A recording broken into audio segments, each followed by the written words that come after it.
ओम शांति। ये जीवन क्या है? ये जीवन सुख और दुख का एक खेल है। क्या है? ये एक प्ले है, नाटक है, जिसमें कभी सुख और कभी दुख आता है। हर एक की लाइफ में ऐसे आता है। All agrees? तो अब इसको जीना है, खुशी से जीना है, सिर्फ अपने जीवन की ही बात को देखना है और उसको सोचना है कि मेरे जीवन में क्या घटित होता है, पास्ट में क्या घटित हुआ, अब क्या चल रहा है, मेरा जीवन कैसे चल रहा है, और फ्यूचर तो हमें मालूम ही नहीं है, लेकिन पास्ट के अनुभवों से हम अपने फ्यूचर को भी थोड़ा थोड़ा गेस कर सकते हैं कि कैसे जीवन चलता है।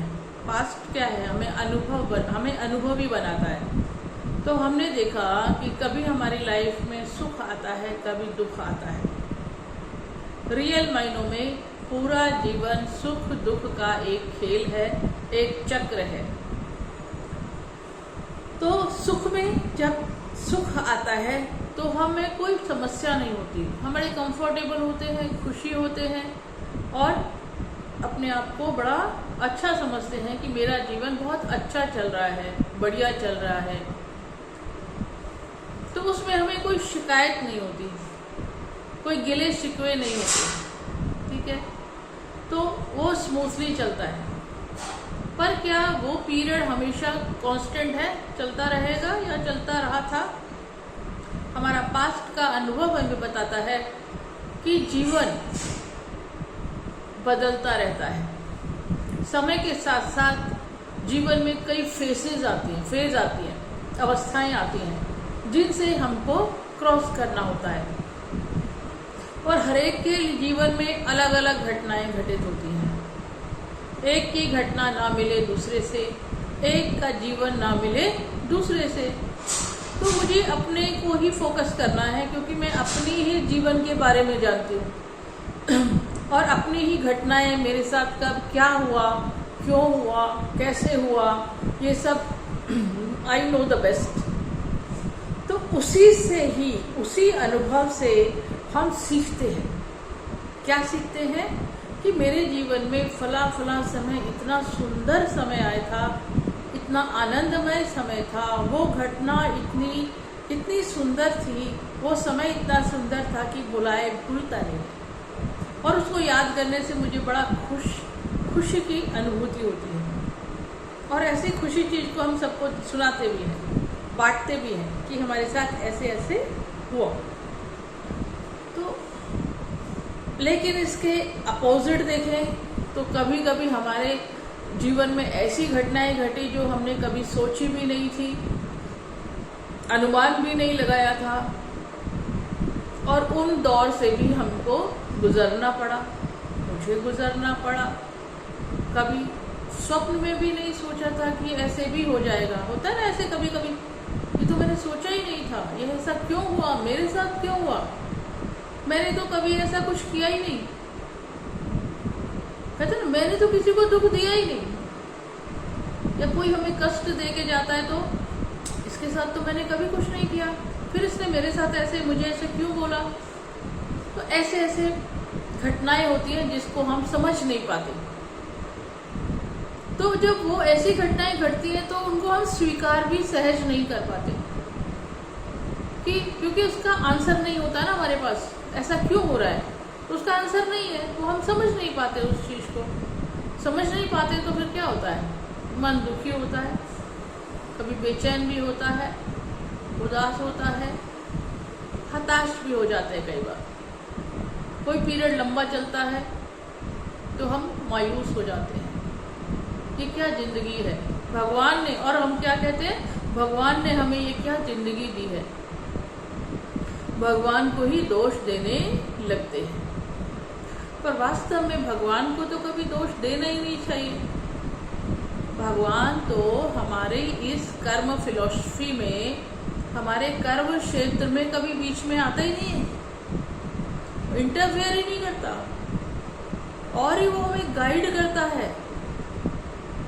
गाइड करता है ना। देखो कभी कोई सपोज छोटी सी बात लेते हैं, सामने स्कूल में टेबल पे एक पेन पड़ा हुआ है, तो किसी बच्चे के मन में विचार आया इसको मैं उठा लेता हूँ, तो ये तो चोरी हो गई ना। लेकिन अंदर से आवाज भी आती है, ये गलत काम है, ये चोरी है, ये नहीं करनी चाहिए। आवाज आती है, समझ मिलती है, लेकिन उसके बाद भी हम उसको उठा लेते हैं। तो ये हमने क्या हुआ, गलत कर्म कर दिया।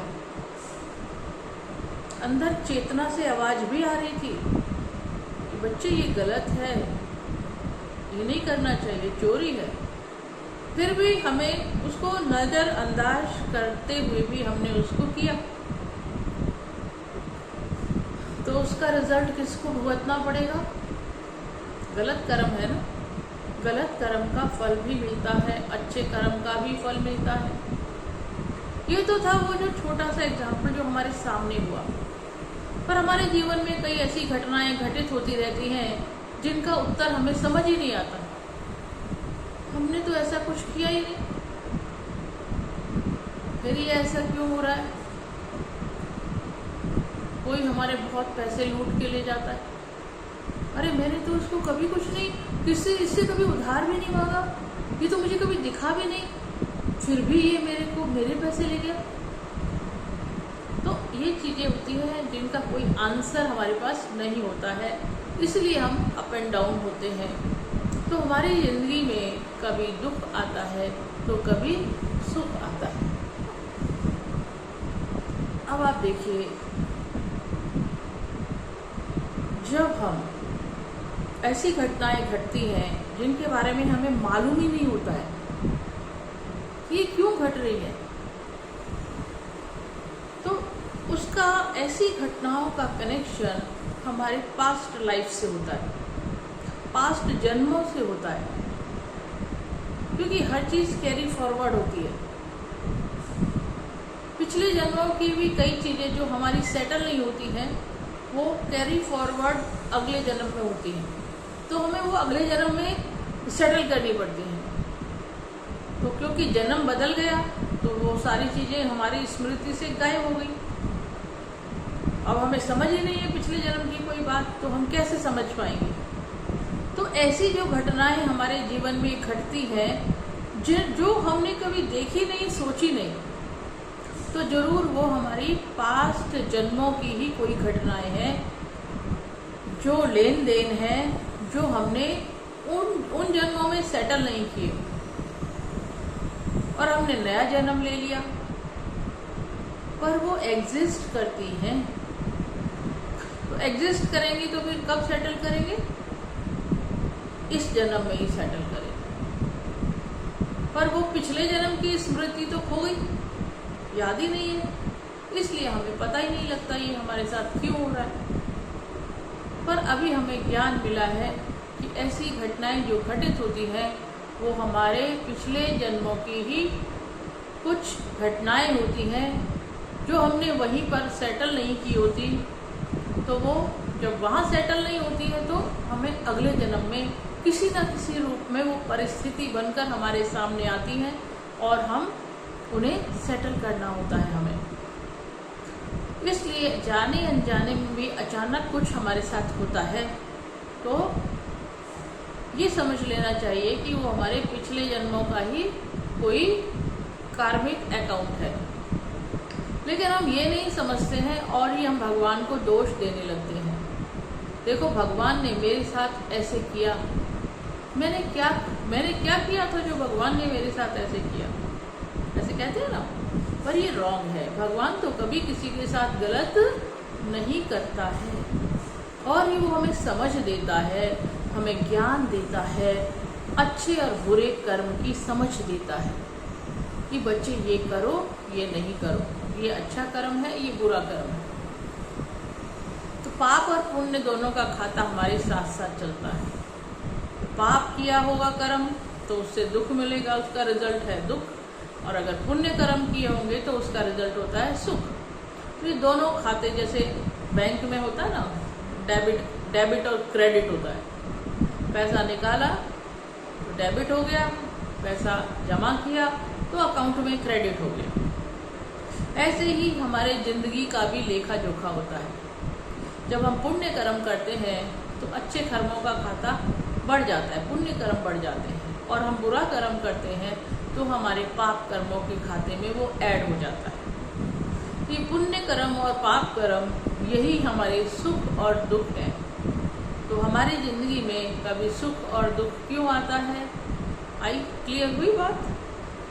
हमारी ही करनी का, चाहे वो इस जन्म की चाहे वो किसी और जन्म की करनी का रिजल्ट होता है, हमने ही किया होता है। और ये लॉ ऑफ कर्मा कहता है कि जो हमने किया है उसको हमें ही भुगतना है, हमें ही सेटल करना है। अच्छा है तो सुख भी हमें ही मिलेगा, पुण्य कर्म किए तो उसका सुख भी मुझे ही मिलेगा, मेरे बदले किसी और को नहीं मिलेगा। और अगर हमने गलत किया है तो उसका भी जो बैड रिजल्ट आएगा वो भी मेरे पास ही आएगा, वो किसी और के पास नहीं जाएगा। तो मेरी ही करनी का फल मुझे प्राप्त होता है। अच्छा है तो अच्छा फल मिलेगा, बुरा है तो बुरा फल मिलेगा। तो पहली बात तो इससे ये सिद्ध हुई कि हमें किसी को भी दोष नहीं देना चाहिए, क्योंकि इसमें कोई भी दोषी नहीं है। जो मेरे साथ हो रहा है वो मेरे द्वारा ही किया गया है, मेरे द्वारा ही घटित हुआ है, भले इसी जन्म में या किसी और जन्म में। तो अब किसी को हम ब्लेम नहीं करेंगे, क्योंकि nobody is responsible for my Karma. मेरे कर्म के लिए कोई और जिम्मेदार नहीं है। अभी तक तो हम क्या करते आए? दूसरों को ही दोष देते आए, इसकी वजह से ये हुआ, इसकी वजह से मेरे साथ ये हुआ। ये क्वेश्चन गलत हो गया। किसी की वजह से भी कुछ नहीं होता, हमारे अपने ही, चाहे इस जन्म का चाहे पिछले जन्मों के कर्मों का ये रिजल्ट होता है। कभी सुख और कभी दुख, कभी अच्छी घटनाएं कभी बुरी घटनाएं हमारे जीवन में आती हैं। तो जब मैंने ही कभी ना कभी उसको किया है तो उसका रिजल्ट तो मुझे ही भुगतना है ना। चाहे वो अच्छा किया है तो सुख भुगतना है, उसको हम स्वीकार कर लेते हैं। और अगर हमने कुछ गलत किया है, उसका रिजल्ट मेरे सामने आ रहा है, तो उसको हम स्वीकार नहीं करते, क्या क्यों कैसे में चले जाते हैं। तो हमें एक चेंज करना है अपनी लाइफ में। जो भी हो रहा है, चाहे अच्छा या बुरा, उसको स्वीकार करना है कि ये मेरे ही द्वारा किया गया कर्म है, जिसका रिजल्ट मेरे पास आ रहा है। भले इस जन्म का या इस जन्म का नहीं, पिछले किसी भी जन्म का हो सकता है। तो ये नॉलेज मिल गई तो अब हर चीज़ को स्वीकार करना हमारे लिए इजी हो जाएगा। तो ना तो हम किसी दूसरे को ब्लेम करेंगे, ना परिस्थिति को ब्लेम करेंगे, और ना ही भगवान को ब्लेम करेंगे, क्योंकि भगवान कभी भी किसी के साथ गलत नहीं करता है। और ही वो हम जब गलत करते हैं तो वो हमें किसी न किसी तरह से मैसेज देता है। हमारे अंदर आत्मा से आवाज आती है कि बच्चे ये कर्म गलत है, इसे नहीं करो। फिर भी हम उसको क्यों दोष दें? गलती मेरी, या तो दूसरों को दोष देते या फिर भगवान को ही दोष दे देते। तो अब आगे से न भगवान को दोष देना है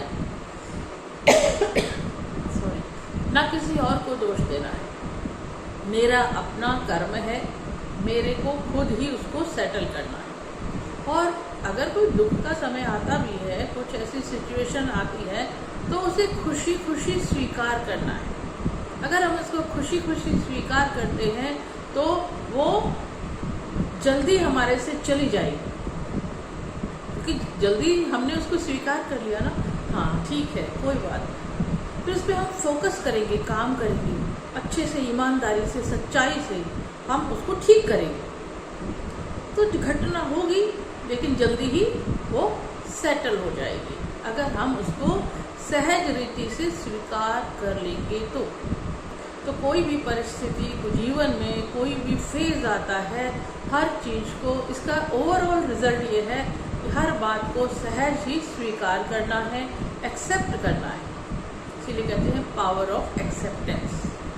बहुत खतरनाक बीमारी भी आ गई, वो भी दुखी नहीं होना, स्वीकार करना है मेरा ही रिजल्ट, मेरे ही कर्मों का कोई रिजल्ट मेरे सामने आया है, तो खुशी खुशी उसको स्वीकार करना है। खुशी खुशी स्वीकार करेंगे, उस पर ईमानदारी से काम करेंगे, फोकस करेंगे, तो वो परिस्थिति आएगी और फिर सहज रीति से जल्दी चली जाएगी। और अगर क्या क्यों कैसे में करेंगे तो फिर वो और ही हमारे साथ घर कर जाएगी। तो किसी को आया है वेलकम करो और फिर वो जल्दी ही विदाई लेके चली जाएगी, वो चीज़, वो घटना, व्हाटएवर। ठीक है, तो accept everything and don't blame others and even don't blame to God, right.